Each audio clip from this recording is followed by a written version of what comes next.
wedding festivities have ended. The guests have gone home, and the nightingales begin to sing. As I gaze upon our interlaced fingers, my adrenaline dissipates. We're suspended in time until the carriage slowly comes to a halt. He opens the door and pulls me into his chest and carries me into our cottage. The rise and fall of his chest cradles my head. My mind is still as I bask in how safe I feel. For so long, I imagined my stomach would be in knots or my mind to race, yet I only feel peace. The nightingale's song crescendos and fades until one nightingale was left singing.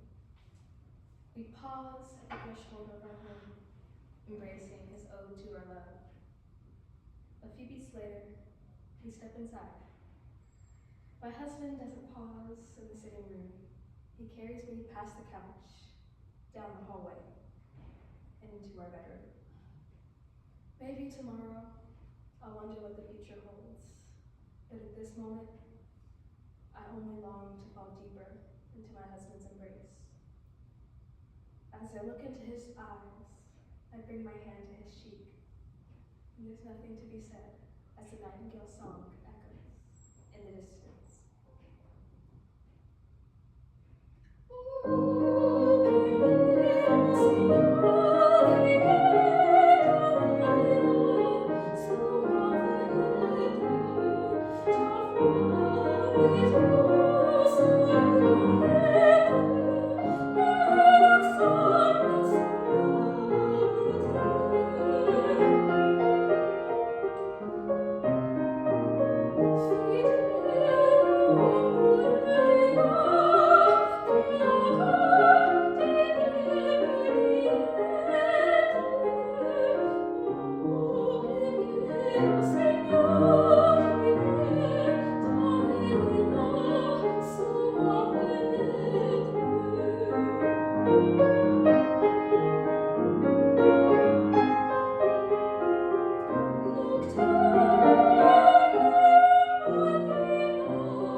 Dark in here. Where's my candle?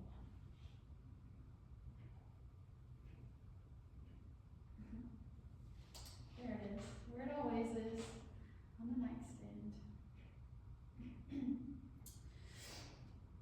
Daddy made this candle holder, you know. He made another one just like it. He gave it to my sister.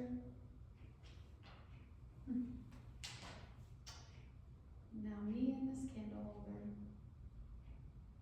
are the only ones left.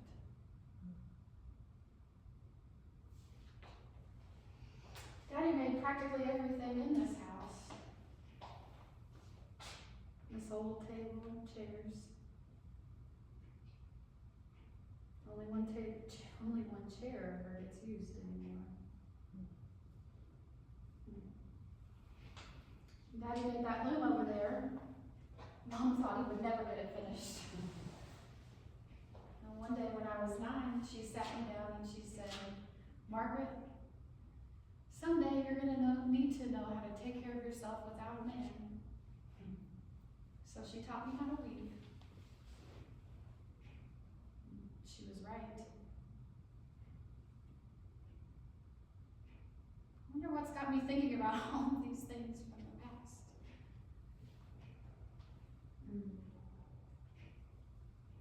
Henry's birthday was yesterday. He would have been 37. Had a wife, had children, given me grandchildren.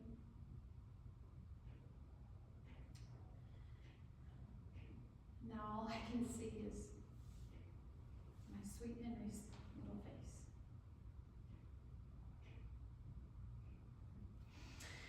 I think I'm going to weave for a little bit. Weaving always eases my mind. My hands just take over and time fades away. What memories this loom holds.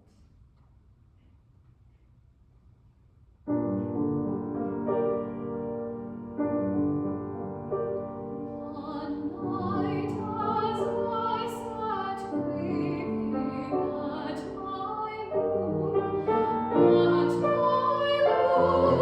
all my thoughts were filled with dark and wintry gloom. My joy had long departed, my youthful years had flown away and left me all too soon, on the loss of my spirit care was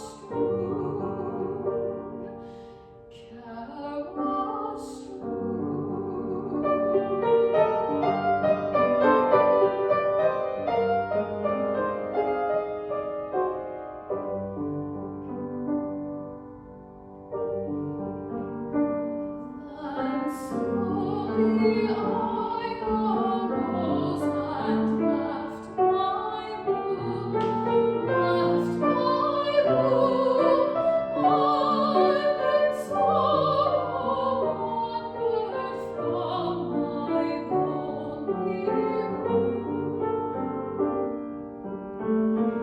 On me stars were shining, and over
sometimes I forget that I can't hug him or hold his hands in public. If his parents ever found out, I'd never see him again.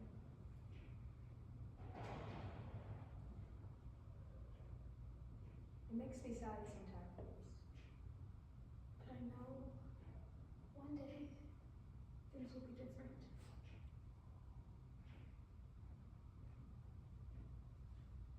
Until then, I will cherish every moment I get to spend with him. And here he comes, Valentine.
My love and I were destined to be together.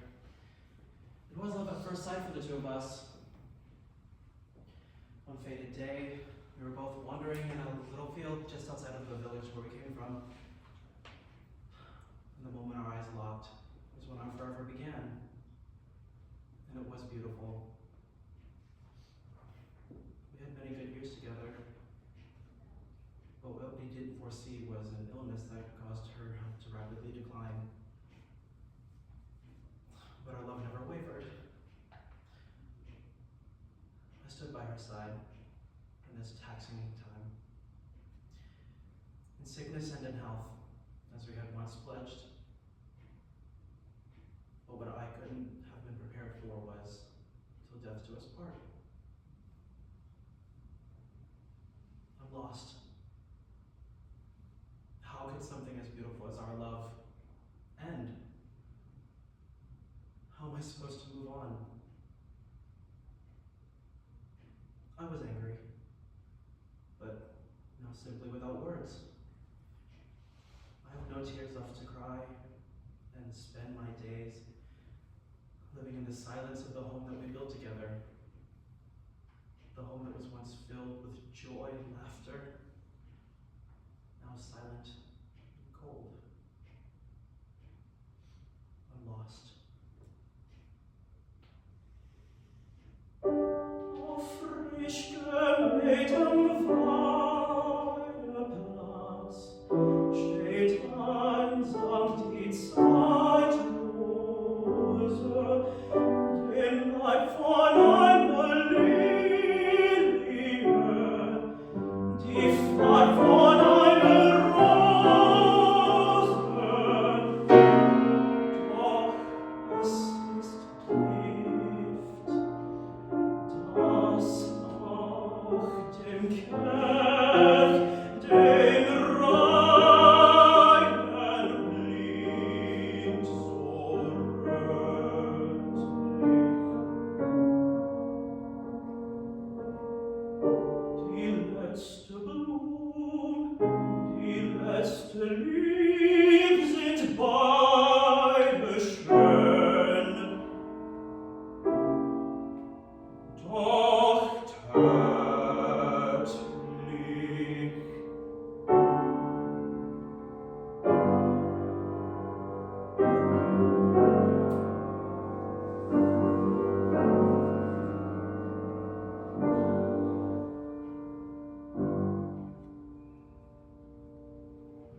I was once a man of faith. God took my love away from me. So soon. So soon. Why does God torment me so? Why have you taken everything good away from me? Our house is empty, yet full of everything that reminds me of her. Our house is silent, and yet I hear her in every room. Nothing will ever be the same. Has God utterly abandoned me?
Nothing will ever be the same.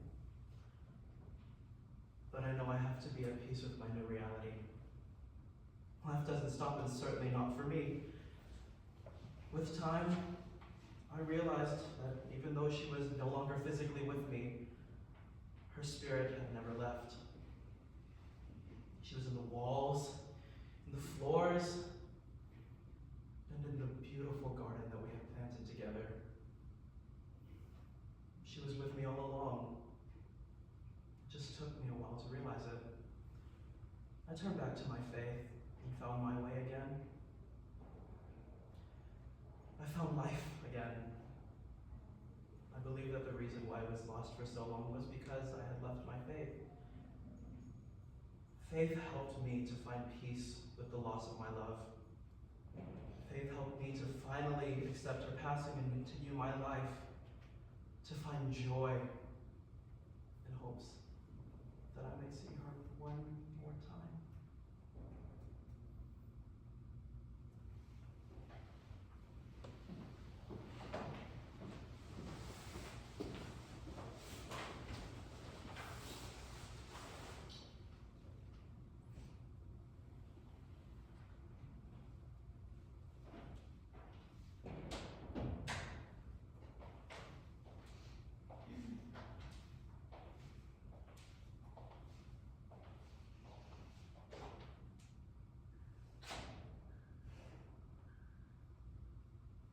The way he was laying on the bed, he looked just like Matthew.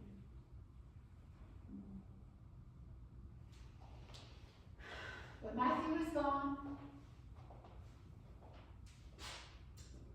Our life had just begun. And now another family has bought our house, and I'm back living with my parents. We hadn't had time to make a go of children. In fact, the only evidence that you were ever mine are the scars that I have on my heart. Invisible to the world, but crushing.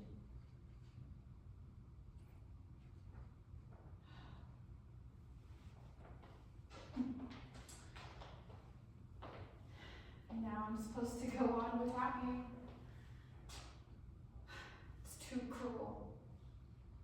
Sometimes I hear your voice and you're so disappointed in me.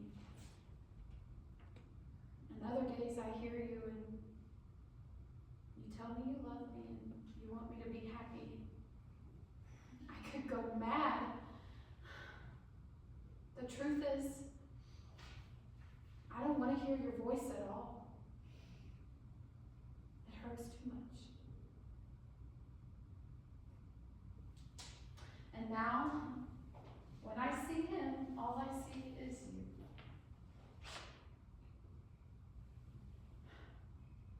I can't go back.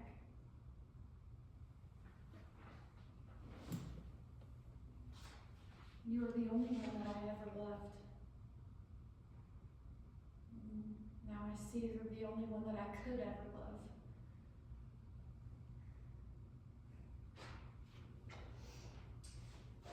You are my peace and my rest, my joy and my calm, and my passion.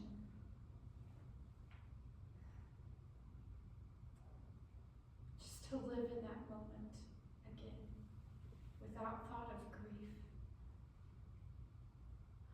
To have one more day that lasts forever.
knows that I am a star.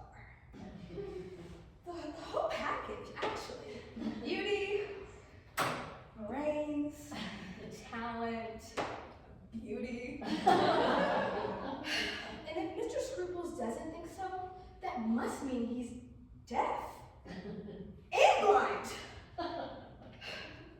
Frankly, if I don't get in this company, then I'll get in the next.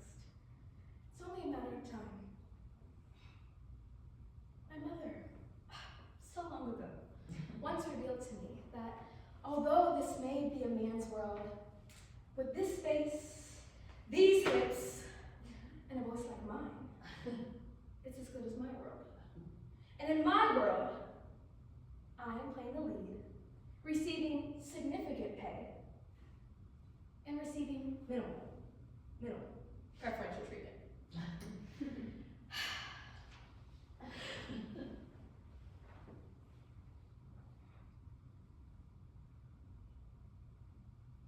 Interestingly enough, the character I'm playing wishes to discover her happiness and love.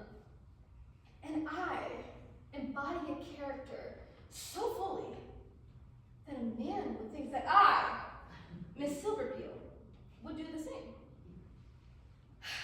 And I'll let them think that. They'll feel so powerful, so potent, so virile. But I will know who's really in control.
The battle was ended.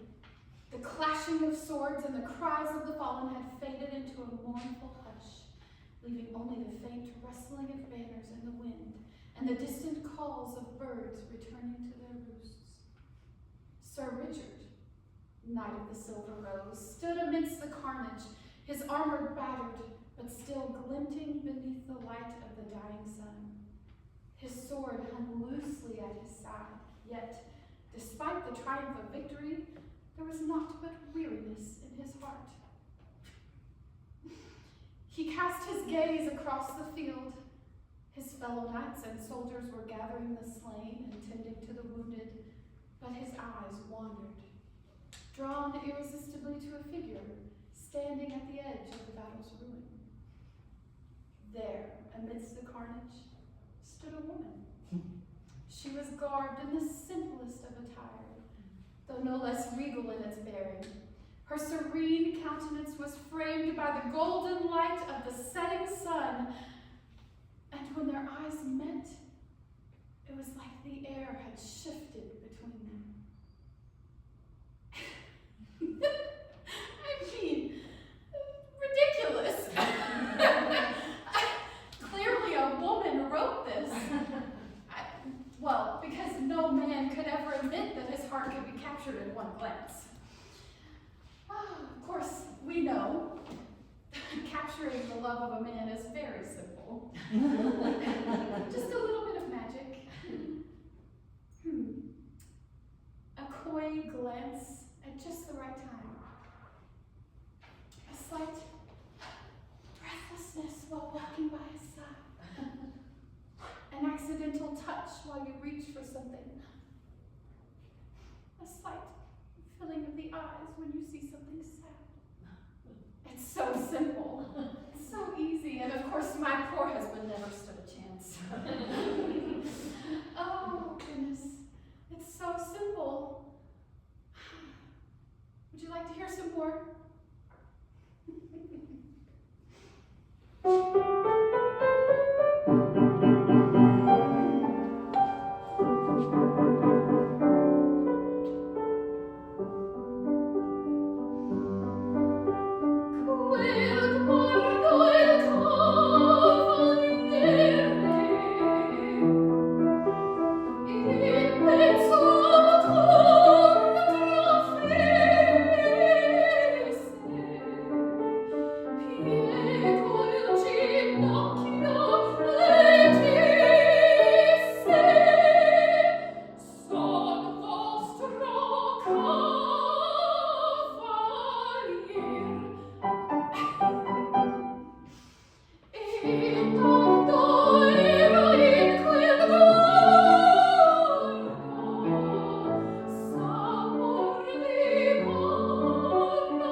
Conosco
culture, maybe I'll just get